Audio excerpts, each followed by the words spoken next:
मुंबईमध्ये घरात घुसून महिलेची छेड काढली गेलेली आहे। मुंबईतील मालवणी भागातली ही घटना आहे। नशेत असलेल्या नराधमानं छेड काढलेली आहे। महिलेनं आरडाओरडा केल्यानंतर लोक जमा झाले, गोळा झाले आणि स्थानिकांनी या नराधमाला चोप दिलेला आहे। चोप देऊन या नागरिकांनी पोलिसांच्या ताब्यात दिलेल्या या नराधमाला मुंबईतील मालवणी भागात नशेत असलेल्या एका व्यक्तीनं चक्क घरात घुसून महिलेची छेड काढलेली आहे। छेडछाडीचा प्रकार सीसीटीव्हीमध्ये सुद्धा कैद झालेला आहे। या नराधमानं महिलेची छेड काढताच महिलेनं आरडाओरडा करायला सुरुवात केली, त्यामुळे स्थानिकांनी या घराजवळ धाव घेतली आणि नराधमाला चांगला चोप दिला।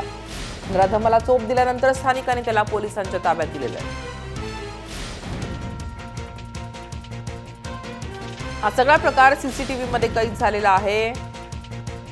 नशेत असलेल्या एका व्यक्तीनं चक्क घरामध्ये घुसून या महिलेची छेड काढण्याचा प्रयत्न केला। त्यानंतर या महिलेनं आरडाओरडा केला आणि इथले सगळे जे नागरिक आहेत ते जमले। त्यानंतर या सगळ्या नागरिकांनी या नराधमाला चोप दिलेला आहे। आपले प्रतिनिधी विशाल सिंग आपल्यासोबत आहे। विशाल, काय नेमकी घटना घडलेली आहे? हा संपूर्ण प्रकार सीसीटीव्हीमध्ये कैद झालेला आहे आणि आता नागरिकांनी या नराधमाला पोलिसांच्या ताब्यात दिलेला आहे। पोलीस आता कशा प्रकारची कारवाई करतात?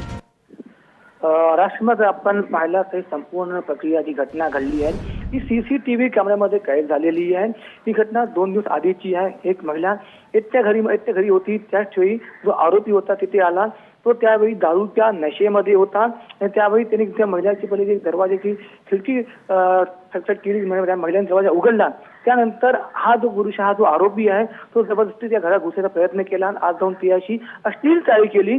पण त्या महिलाने केलेल्या आरडाओरड्यामुळे जे शेजारी लोक धावत आली। त्यानंतर बघतो सीसीटीव्हीमध्ये की त्यांनी त्या आरोपीला कसला बेदम चोप दिला आहे, चांगली मारहाण केली आहे। ज्यानंतर ही संपूर्ण घटना मालवणी पोलिसांमध्ये गेली होती, पण त्या क्षणी मालवणी पोलीस स्टेशननी त्या पुरुष, हा जो आरोपी आहे त्यावर कोणतीही कारवाई केली नाही। त्यामुळे आता आर्थिक संतप्त झालेली आहे। पण सध्या ही जी फुटेज समोर आल्यानंतर, व्हायरल झाल्यानंतर आता पोलीस कारवाई करते अशी माहिती पडते आहे। राजकमल, पण मात्र या आरोपीवर आतापर्यंत का कारवाई करण्यात आलेली नाहीये?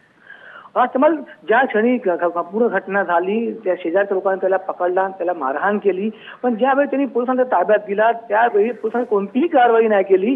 पण ज्या काही वेळानंतर, थोड्या वेळानंतर जेव्हा ते सीसीटीव्ही बाहेर पडले त्यावेळी पोलीस हरकतमध्ये आली आणि आता ती कारवाई करायला सुरुवात केलेली आहे। राजकमल, विशाल, धन्यवाद तुर्तास तुम्ही दिलेल्या सगळ्या सविस्तर माहितीबद्दल। तर 2 दिवसांपूर्वीची घटना आहे, मात्र आता व्हिडिओ व्हायरल झाल्यानंतर या आरोपीवर कारवाई करण्यात येते आहे। मात्र 2 दिवसांपर्यंत या आरोपीवर कोणत्याही प्रकारची कारवाई करण्यात आलेली नाहीये।